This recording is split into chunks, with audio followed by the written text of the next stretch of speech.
Hi guys, and welcome back to another Premier League prediction video. Last time we didn't get any scores correct. This time there's 8 fixtures because there's 2 that have been postponed due to Man United facing Newcastle in the Carabao Cup Final on Sunday. It should be a very good game, and I am going to throw in my prediction for that game at the end, so make sure to stick around for that. It's the first major trophy of the season, and it's going to be exciting to see who can come out on top. Now, with it only being 8 fixtures, this video will be a little bit shorter, but without further ado, let's get into my predictions. And we start off with Fulham taking on Wolves. This is an interesting fixture. Fulham won 2 games in a row, beat Brighton last time out, and they've only conceded 3 goals in their last 7 fixtures. So they're really strong defensively, and they do score a few goals as well. They are flying this season, up in the top 6. They're really giving it a go. They're pretty much safe already from the drop, which is a brilliant achievement in itself. But how far can this Fulham side really go this season? Now, they've kind of swapped places with Wolves, because this was Wolves a few seasons ago, constantly being near those Champions League and Europa League spots. But Wolves are struggling this season. They are down near the bottom, and they could do with all the points possible at the moment so that they can try and avoid relegation. Now, Fulham, I can see having a good go at this, really dominating this match. But Wolves, I do fancy to maybe get them on the counter, just get a goal in there, maybe a late one when Fulham have been leading for a while, and equalise to make it 1-1. Everton face off against Aston Villa. Now, Everton have played 3 games so far under Sean Dyche, and they ended up getting 2 1-0 victories over Arsenal and Leeds, both at home, and 1 away loss against Liverpool. So Everton, 2 1-0s at home under Dyche. Will they go and do it again? Now, Villa have lost 3 games in a row, but there have been a few more goals than that. They've scored 5, conceded 11 across those 3 games, which is quite extraordinary, scoring 5 goals in 3 games and not coming away with a single point. But they're really struggling with the defensive aspects of the game at the moment. Ollie Watkins is in quite good form, could see him causing a few issues, but I'm just going to go with Everton. They've won 2 at home, 1-0. Can they get a third? I will go for that. Everton to win, 1-0. A massive clash at the foot of the table now. Leeds against Southampton. And something interesting about this one is that both teams are going into this match with a brand new manager, which kind of means that form is absolutely nothing. Let's just look at the players, see who has the better squad, and hope that that team comes out on top. Now, Leeds are really struggling. They can't buy a win at the moment. Southampton are picking up the occasional win. They managed to beat Chelsea 1-0 away last weekend. Very good result against a struggling Chelsea. And it gave Southampton those extra points to try and stay up. They need all the points they can get. They've been at the bottom for a while. Nathan Jones's tenure didn't last very long. Let's hope that Ruben Sellers can do a better job. Now, Javi Gracia coming in at Leeds. Not too sure about the appointment. I think Leeds is a difficult team to coach because of the sort of foundations that Bielsa built with his squad are quite different to how a lot of managers seem to play. So are they going to try and stick to that Bielsa mould? Will the manager decide that he wants to go his own way? Probably. And then it's just about figuring out if that will actually work. However, the deciding factor in this one for me is that Leeds have some brilliant players that are just not getting the look of the green at the moment. It's not working. They're not getting the wins. They're not getting the results. But they're performing quite well. They're creating chances. just struggling to score. So Nonto, Somerville, Harrison, Aronson, Sinistera, there's attacking threats there that could really come up with some very good goals. Bamford has been playing, not quite finding his form. Maybe they'd rest him and stick Nonto up front. Maybe not. It's something interesting to think about. Maybe they'll change the formation altogether. But I really think that Leeds should be focusing on their attack and trying to be a bit more clinical. I think they'll be clinical enough in this one. So I've got Leeds to win 2-1. Leicester take on Arsenal. And this has been a clash that has always been very good to watch over the last few years. I can remember Leicester a few seasons ago beating Arsenal, Vardy scoring, and Leicester were just brilliant on that day. And they have had their moments. However, if you throw back to the season that Leicester actually won the Premier League, Arsenal did the double over them. So there's always been some interesting fixtures over the past few years between these two, and I'm hoping for some more entertainment in this one. Now, Leicester were in very, very good form. 3 games in a row unbeaten, and the last 2 of those, they scored 4 goals in each of them and won both of them. However, they turned up against Man United last weekend, and if it wasn't for some very early David De Gea heroics, Leicester may have, been quite strongly ahead and had a chance at getting something out of that game. But Leicester couldn't take their chances. De Gea was brilliant, and Man United ending up wearing them down. It was a very end-to-end game, a lot of chances, and Man United took them, came out 3-0 winners. I think the scoreline is probably a bit of a harsh reflection on the actual game. Man United probably did deserve to win, but 3-1, 3-2, Leicester definitely deserved a goal in that. But you don't deserve anything in football, I guess. If you don't put the ball in the back of the net, you didn't deserve to score. It's very difficult to judge Leicester because they've had such an up and down season. They are seeming to finally be in a bit of a good run. James Maddison coming into the team has definitely helped that. And some loan signings in January, Tete being one of them. Very explosive winger, good to watch. And he should add a different dynamic to their attack. Arsenal, after 3 games without a win, finally returned to winning ways, beating Aston Villa 4-2 last weekend. It was an exceptional match.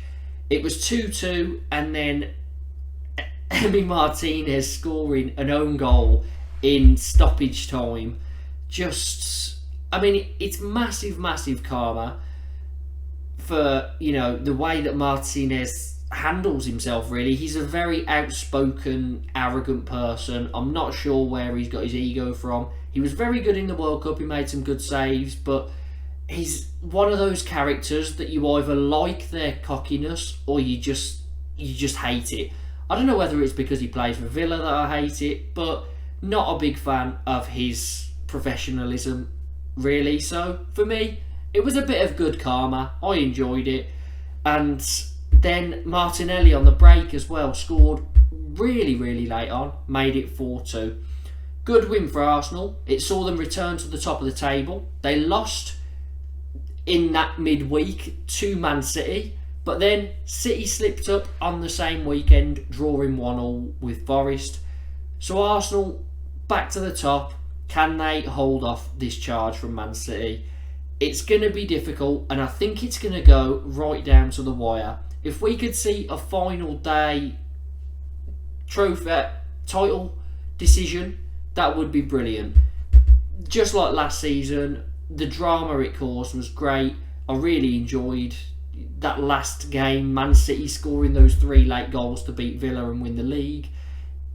I like that sort of scenario. I don't like it wrapped up too early. And we're looking like we could go the distance, especially with Man United in such good form. Could they be in title contention as well?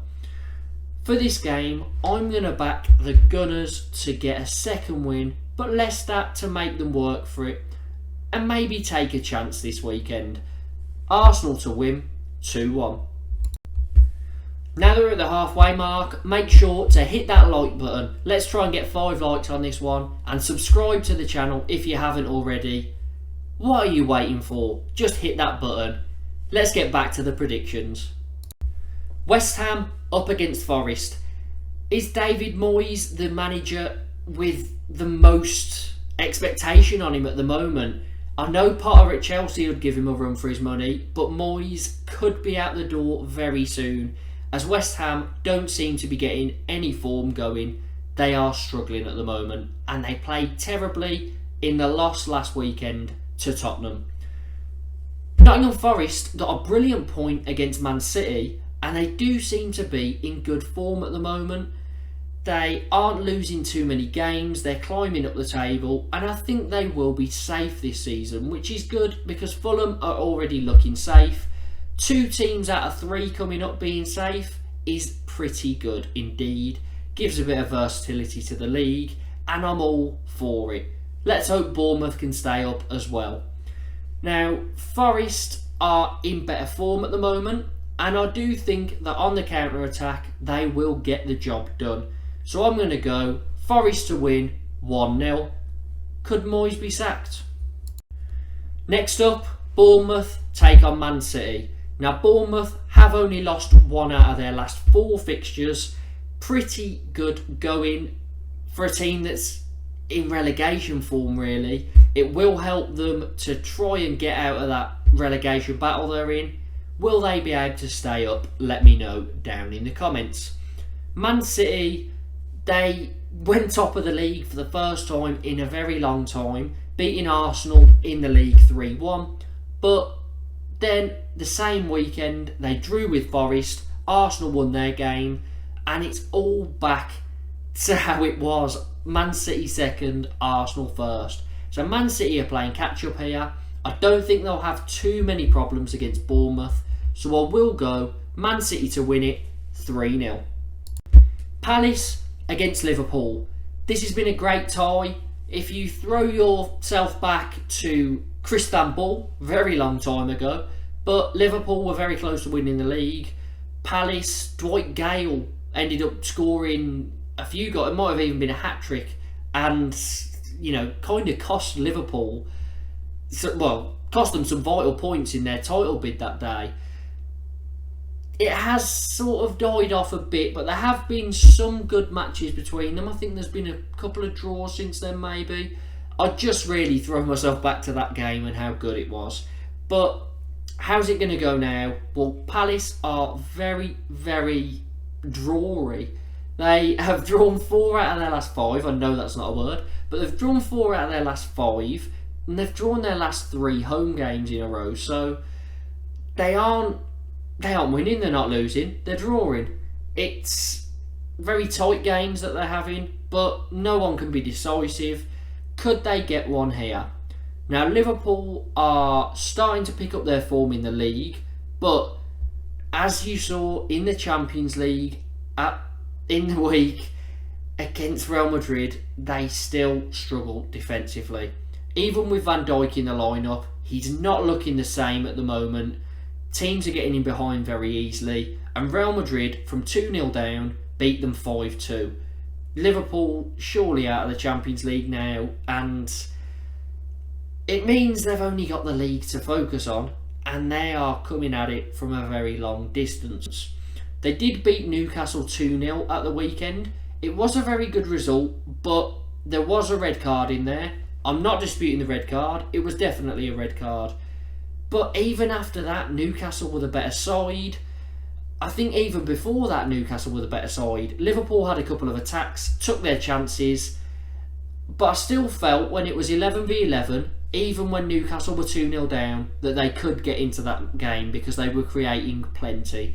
That red card kind of ruined that match, and it now means that Newcastle have lost 2 games this season, both to Liverpool. Pretty incredible that Newcastle have lost to no one else. Very good on them.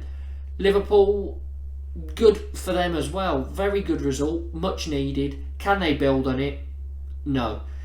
Their away form isn't great. They are scoring goals, and that one against Newcastle was away, but the red card did change the outcome not the outcome, but changed the approach to the game. And I think Palace, with all their draws at the moment, will hang on for one here. So I'm going to go for an entertaining 2-2. Spurs take on Chelsea next. Now, Spurs are an interesting one. They either play pretty well and win, or they're terrible and they lose. There doesn't seem to be an in-between. They beat West Ham in their last game 2-0. Good result, helping them climb the table, and they are firmly in that Champions League race. I think they're playing for fourth, but if they could get it after a very topsy-turvy season, I think that would be a very good result for them. Chelsea haven't won in 4, really struggling, lost 1-0 to Southampton last weekend, and you've kind of got a feeling that a few more bad results and maybe the owners will have to act on Graham Potter's managerial position. Now, he was very good for them when he first came in, unbeaten for a while, playing some decent football, getting the results, but he had loads of injuries. The World Cup came, and since then everything's kind of fallen apart. They've made some good new signings, but it's still not seeming to work out. They're not good in attack. They don't have a proper striker. It's difficult at the moment with Chelsea. Can they turn it around here? I'm not sure. I know I said Spurs either win or lose, and they either play well or poorly, and there's no in-between, but I'm going to go for the in-between here. I think if Chelsea do manage to get a win out of this, it will probably be down to João Felix's attacking brilliance. But other than that, I think the safe money here is on a 1-1 draw.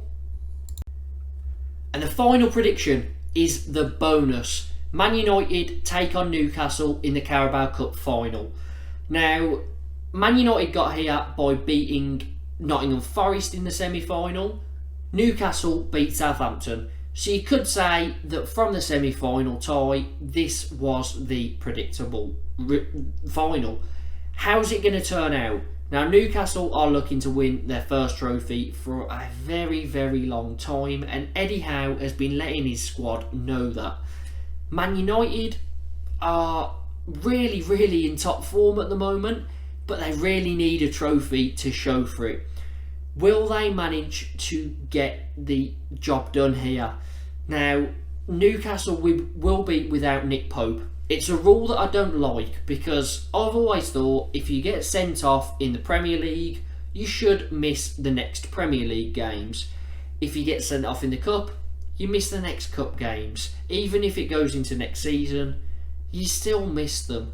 I don't like the fact that Nick Pope got sent off in the league and it's costing him a place in this massive match. It's the biggest match of his career and he's not going to be able to be there. I think that will also be a massive factor. The expectation is that Loris Karius is going to start in goal. The last match he played for an English club was the Champions League final that Liverpool lost to Real Madrid, where, if I remember correctly, Karius made 2 mistakes. The fact he hasn't played a game for so long in the Premier League will also be cause for concern. How is he going to fare? It's going to be tough. Rashford's in brilliant form, so's Fernandes, Sancho's came back and he's doing great. So if Newcastle win, I think Karius will have a major part to play in that. How am I going to call this one? Now, I haven't really thought about it before this video. I thought I'd put myself on the spot a little bit. Weighing it up, Newcastle in attack, St. Maximin, Isaac, Wilson, Almiron. I know only one of those 2 strikers will start, but Almiron and St. Maximin will both be there. That's a very strong attack. Man United are good defensively. Newcastle are very good defensively in the league. Is this going to be down the middle, extra time, or penalties? Now I'm going to go for full time, 1-1, but I do think that in extra time, Man United will crack the code and win it 2-1. So, those are my predictions for these upcoming Premier League fixtures, and also the bonus Carabao Cup final prediction. Who do you think is going to win that match? Man United or Newcastle? Let me know down in the comments. And also make sure to pick out some fixtures that you think are interesting. Probably Leeds v Southampton and Spurs v Chelsea. Let me know who you think is going to win those games. Make sure to hit the like button, subscribe if you're new, and if you watch me regularly and aren't subscribed, why not hit that button? Hopefully there's some entertaining games here, and may the best team win the Carabao Cup.